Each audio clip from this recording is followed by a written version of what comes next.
Tirei, porque pode. Melhor que eu senão eu vou ficar sufocado. É uma ansiedade que gera uma falta de ar com uma máscara e complica tudo. Pode ir? Então, pessoal, eu sou Jean-Pierre Borges de Souza, professor da disciplina de História, né? E aqui estudante também do Prof. História. Falar sobre a história dos outros é muito mais fácil do que falar da nossa história, né?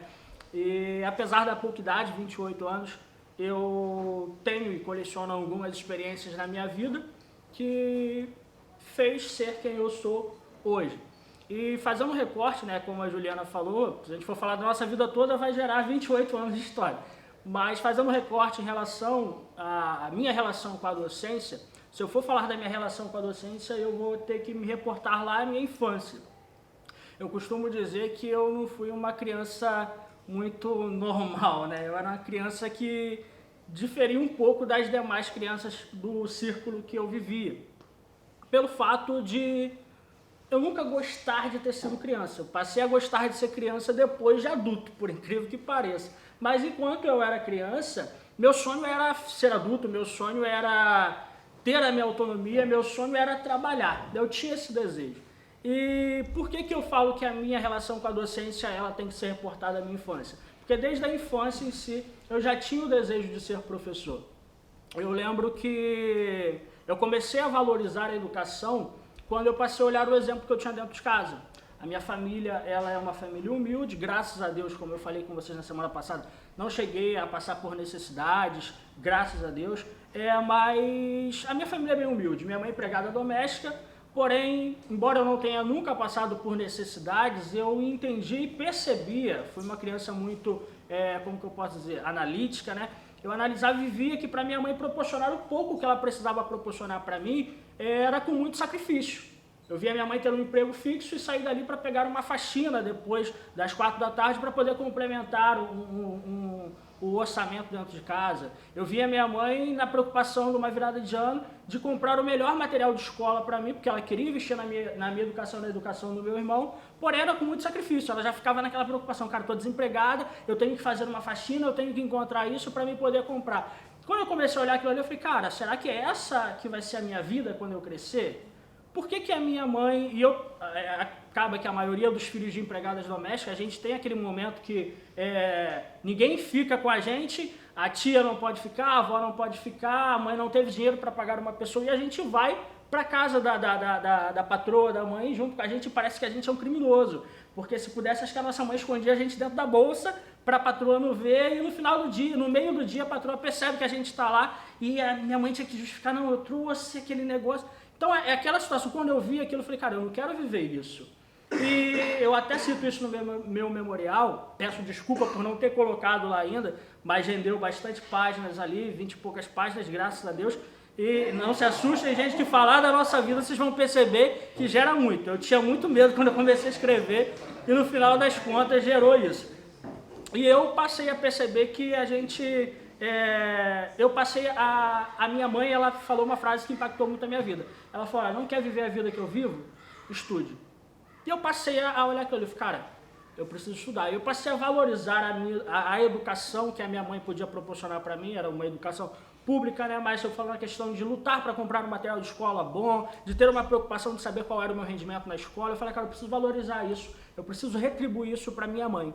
E as minhas brincadeiras ficou nisso. Eu vi até um amigo aqui falando sobre isso. Eu tinha 2 brincadeiras que eu brincava quando criança. Uma era de ser professor e eu montava uma escola mesmo, brincava. E o engraçado é que era até estranho, né? Porque eu vivo numa sociedade, nós vivemos numa sociedade que é machista. Então você vê um menino que ao invés de estar lá jogando bola, soltando pipa, brincando de escolinha, eu falei, esse menino é estranho. Havia esse preconceito. Só que eu gostava, era o que eu queria. Então era essa brincadeira que eu fazia. Outra brincadeira que eu costumava brincar, eu pegava o quintal da minha avó, que era uma roça muito grande, e eu fazia estradas e brincava de ser prefeito. Não sei porque hoje eu sou professor e virei vereador, né? Mas ficou nessa questão. E a gente passou a valorizar muito isso, né? Eu decidi que eu ia ser professor, coloquei na minha mente, não, eu vou ser professor, quando eu crescer eu quero dar aula. Tive alguns exemplos excelentes de professores que marcaram a minha história, um deles da professora Elizabeth, né? Ela é do município de Cabo, ela foi minha professora no município de São Pedro, porém mora no município de Cabo Frio, e ela foi a minha primeira professora de história. Na época nós tínhamos a denominação de quinta série, hoje é sexto ano, e a forma dela dar uma aula de história me impactou. Eu falei, cara, eu sabia que queria ser professor, não sabia de qual disciplina. Eu falei, cara, é história, eu vou ser professor de história. Isso foi na quinta série e fiquei com aquela paixão. Na sétima série eu mudei de escola, fui para uma outra, onde eu conheci uma outra professora, a Conceição Nazaré, no município de Cabo Frio. Cara, ela impactou ainda mais a minha experiência com a história. A aula dela era, assim, algo esperado por todo mundo. A sala amava a aula dela, a aula da disciplina de história, a forma que ela tratava com os alunos, as didáticas que ela usava. E aquilo ali me impactou muito mais. Eu falei, cara, tenho a certeza, eu vou ser professor de história. Quando chegou na oitava série, isso no ano de 2008, aí mudou a nomenclatura, virou nono ano, todas as experiências que eu tive em relação positiva em relação à história foram totalmente desfeitas com uma outra experiência negativa que eu tive com uma professora, que eu não vou citar o nome aqui por ética, e ela foi tudo que eu não quero ou não queria ser como professor de história. Ela tinha uma didática horrível, a aula era, até entendo ela, a aula era a primeira, 7 horas da manhã, né? Talvez ela não acordava de bom humor. E ela não tinha empatia nenhuma com a gente. No meio do ano ela decidiu que ela só daria aula para 5 alunos, e era uma didática muito complicada que eu não entendi. A princípio eu achei que o problema era meu, porque eu vinha de um resultado escolar muito bom.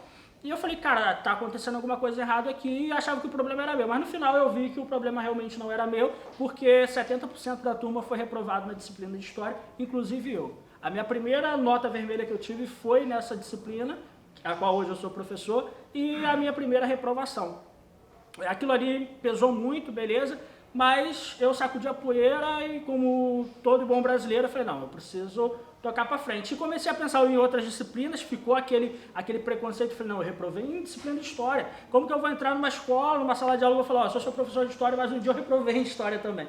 Não tem como eu ser mais, é impossível. Eu abortei meu sonho de ser professor de história. E foi indo, pensei em ser professor de educação física, uma série de outras coisas. No final das contas, no final do ensino médio, eu falei, não, cara, eu vou cursar história e vou. Confesso para vocês também que alguns fatores fizeram, né? O meu ensino médio eu já passei fazendo ele todo no turno da noite, e inclusive trabalhava durante o dia, minha família humilde, eu precisava evitar o mínimo de sacrifício dos meus pais. Eu passei a trabalhar e estudar no turno da noite. Passei a estudar no turno da noite, e o turno da noite era aquele turno onde a escola era uma escola de formação de professores, né? Tínhamos durante o dia a formação o curso normal, e à noite era a formação geral, e eu fui estudar no turno da noite. Então tinha, por parte da gestão, dos professores, um cuidado muito grande com os alunos que cursavam o curso normal. Mas o turno da noite era meio que levado desculpa a expressão, mas desleixadamente. Tanto que no final, eu lembro que no final de 2011, que eu terminei meu terceiro ano, eu ingressei logo em 2012 na faculdade, na universidade, e eu vi algumas colegas, né, que se formaram no normal com uma placa muito grande na frente da escola. A escola tal, parabeniza as alunas por terem ingressado na faculdade. Só que eu também tinha ingressado, só que eu era do turno da noite, entendeu? E eu não tive esse destaque. E muito pelo contrário, eu lembro que no terceiro ano, a minha família, como eu já falei, isso aqui não vale a pena ficar também falando toda hora, mas devido às necessidades que nós tínhamos financeira, nós não tínhamos muito acesso à internet. Eu moro no interior do município de São Pedro da Aldeia, e nós não tínhamos tanto acesso à internet. E com isso, eu não sabia como chegar a uma universidade. Eu sabia que era o próximo passo que eu precisaria ter, só que eu não sabia o que fazer para estar lá. E eu perguntava a alguns professores, falei, não, um dia a gente vai separar, vai fazer um aulão, explicar o que vocês têm que fazer e tal. A única coisa que eu entendi e sabia que tinha que ser feito é que eu deveria fazer uma prova, que o nome era vestibular, ou então fazer um Enem, que na época já estava acontecendo há alguns anos. E você perguntava, as pessoas do meu círculo, ninguém tinha chegado até aquele nível. Tanto na igreja, tanto na família, tanto na escola ali, não tinha ninguém chegado àquele nível ainda. E meus amigos não queriam também partir para o ensino superior. E eu fui com as minhas pernas, falei, cara, eu vou na universidade, vou tentar. E fui com a cara e com a coragem. E uma das coisas que me fez cursar História também, que na época o valor do curso de História era mais barato do que o de educação física, também eu estava pesando ali, eu falei, não, cara, é história mesmo, eu tenho que fazer história e passei a cursar história. Foi numa universidade privada, a Universidade Estácio de Sá, lá no município de Cabo Frio, até mesmo porque eu não teria como fazer, por exemplo, tentar um vestibular para a UF aqui, porque eu não tinha condições de vir para cá para estudar, é impossível, minha família não conseguia custear os meus estudos. E eu trabalhava durante o dia e cursei a graduação em História. A minha graduação ela foi feita, como que eu posso dizer, com muita luta. Um minuto, meu Deus, não cheguei nem na educação. Ela foi feita com muita luta e a gente se formou, graças a Deus, com muita luta. E eu passei a dar aula a partir do ano de 2017. Me formei no final de 2015, passei a dar aula em 2017. Quando eu cheguei na sala de aula, eu criei dentro de mim, e eu acho que a maioria de vocês, talvez todos, a gente cria dentro de nós um ideal de professor. Não, eu quero ser esse professor, com essas características, desenvolver essas atividades, fazer dessa forma aqui. E quando eu fui para a sala de aula, eu sofri um choque muito grande. Por quê? Porque eu aprendi a duras penas que não era a minha vontade que prevalecia, era a vontade do meu aluno. E que eu precisava enxergar ele como protagonista dentro do processo de ensino-aprendizagem. Só que eu fui só entender isso depois de ter sofrido muito. Porque ao ano de 2017 todo eu fui implementando as estratégias que eu queria colocar, fazendo os trabalhos que eu queria fazer, e a galera não ia. Infelizmente eu peguei turmas, né? Eu acho que a maioria dos nossos alunos estão dessa forma, mas um desprazer muito grande por estudar, uma desmotivação muito grande, e eu não entendi aquilo. Falei, não, cara, se o meu professor estivesse fazendo isso aqui, eu estava amando, por que eles não estão amando? Eu falei, não, eles têm que gostar e têm que fazer. E eu segui fazendo aquilo ali. 2017, assim, e em contrapartida, os trabalhos que eu estava fazendo, que exigiam muito de mim até mesmo, embora eu achava que estava acertando, né? Mas não, porque os alunos não estavam recebendo aquilo ali, eu era criticado por alguns colegas de trabalho, não porque o trabalho era ruim, mas pelo fato de pessoas que falavam, cara, não faz isso não, mano. Tu é professor contratado, chega em novembro, em dezembro você vai ser demitido. Esse trabalho você não vai ter valido de nada. A gente que é concursado não faz isso, por que você está se preocupando em comemorar os 400 anos do município, tentar fazer um trabalho diferente, tentar propor isso que você está propondo. Isso aqui na escola não funciona, você está chegando agora, desculpa a expressão, mas eles falam, esse é o tesão pedagógico, isso vai passar. E isso, infelizmente, por mais que a gente não quer, começa a entrar na nossa mente e a gente começa a absorver aquilo ali meio que inconscientemente. O sistema te obriga com uma série de cobranças, você precisa fazer, você precisa entregar. 2018 foi uma experiência muito ruim, isso tudo na Prefeitura de São Pedro da Aldeia como contratado, né? Nós assumimos um contrato de 20 horas, 14 horas era em sala de aula e 6 horas de planejamento. Quando chegou no meio do ano, nós tínhamos ainda uma carência muito grande de professores na rede, e o prefeito, junto com o secretário de Educação da época, decidiu, vamos pegar essas carências e jogar para os contratados. Aquele contratado que não quiser pegar mais escolas para trabalhar, embora o contrato dele é só de 20 horas, ele vai ser dispensado. Eu não tinha para onde ir, eu tinha dívidas para pagar, eu tinha compromissos a arcar. E o que eu fiz? Eu segurei um monte dessas escolas, lembro que na época eu fiquei que nem um louco, dava aula no interior, dava aula no centro, dava aula na periferia. Era nos 3 pontos do município eu estava dando aula. E aquilo ali foi me desmotivando ainda mais a promover ações que fossem modificar de fato a vida dos meus alunos e fazer com que os meus alunos se apaixonassem ou pelo menos produzissem ali na aula de História. Em 2019 eu passei a viver uma mudança.